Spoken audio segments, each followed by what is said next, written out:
So today we're just going to do a brief video review here on this Nobsound little Bluetooth stereo amplifier. It's got RCA inputs on the back here.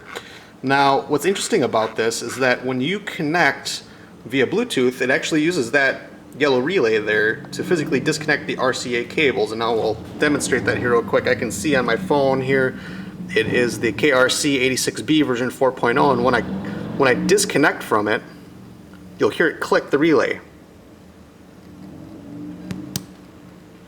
And there we go. So it's disconnected, and then if I want to reconnect, it does not ask for any pairing password.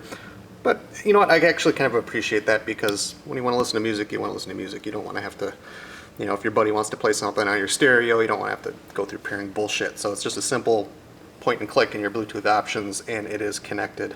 The knobs in the front, here's some guitar knobs just to show you how small the clearances are between them.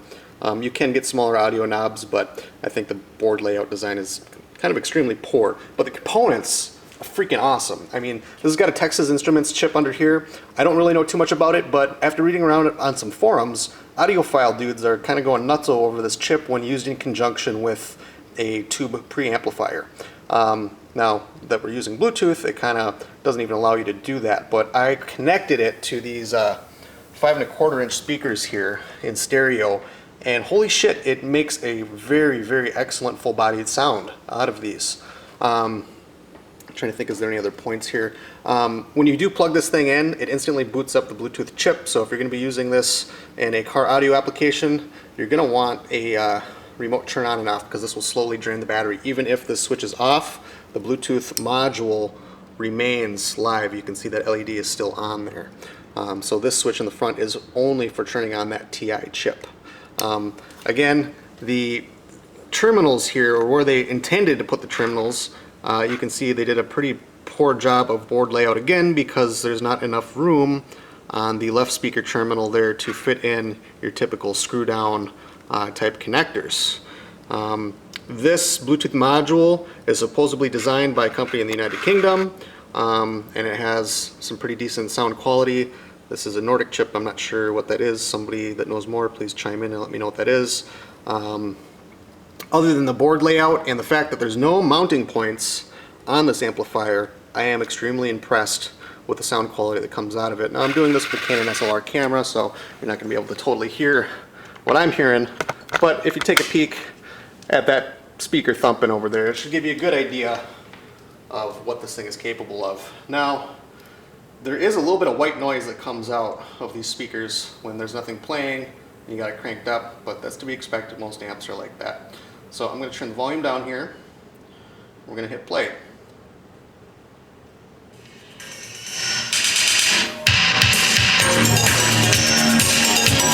I can feel the air over here. This thing is thumping.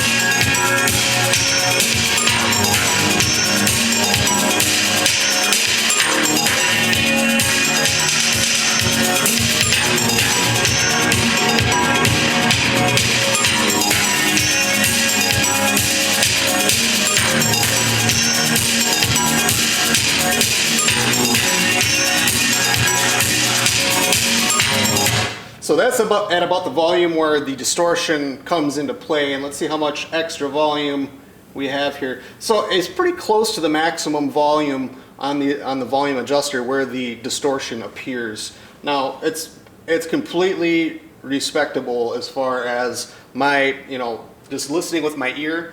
The power output, the apparent power output that's coming out of this thing, I would say it's about 20 watts RMS or so, and it's just sounds really thick and full-bodied, and the kick drums are coming in nice and strong. Let's switch up the type of music that we're playing here real quick just to see what happens with bass. Yeah. I want that you, yes, my love is in love with love. Drop it like so, never ever let it go, you know.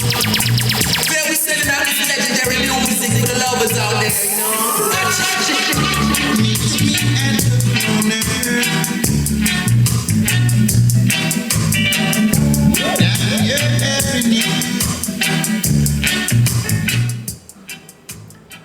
So yeah, in contrast, you know, the bass notes are nice, clean, and full-bodied.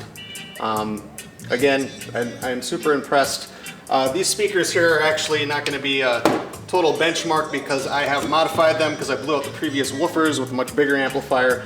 Damn, for the size of this unit, I couldn't really expect for more besides a better board layout. Now, I'll put the link for this in the product in the description here in the video, where you can visit the Amazon page and see what the number of the TI chip is, and also the Bluetooth module. Do some research on that TI chip, because there's guys out there that know a shitload more about hi-fi quality stereos than I do, that are just singing praise about this chip when used in conjunction with the tube amp.